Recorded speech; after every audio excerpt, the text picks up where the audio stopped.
You can't see most air pollution, and you usually can't smell it either. It's affecting your lungs and heart right now, even if you feel fine.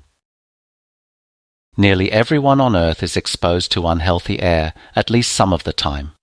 In fact, over 90% of the global population breathes air that exceeds WHO health guidelines. Breathing polluted air doesn't just affect your lungs.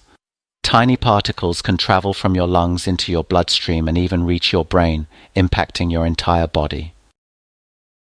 Once inside, these pollutants trigger inflammation, which can raise your risk of asthma attacks, heart disease, strokes, certain brain disorders, and even some cancers. Not everyone is affected the same way. Children, older adults, and people with chronic health conditions are especially vulnerable. After a day with high pollution, asthma attacks in children rise, and hospital visits for heart attacks and strokes increase in older adults. These spikes are linked to tiny particles and ozone in the air.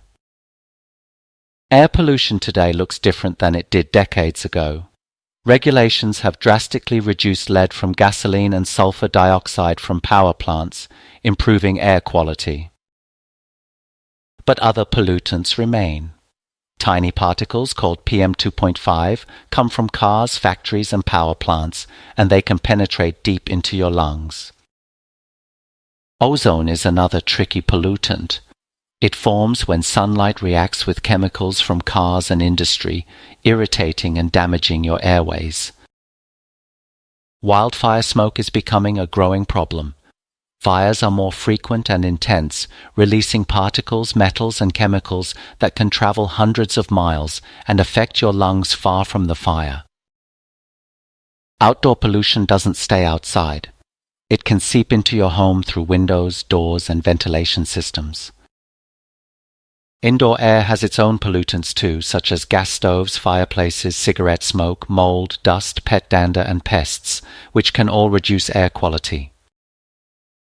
The good news is that indoor air quality is something you can improve.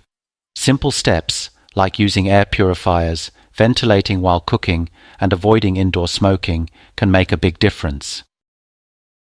Scientists are learning how lung cells heal after exposure and why some people are more susceptible.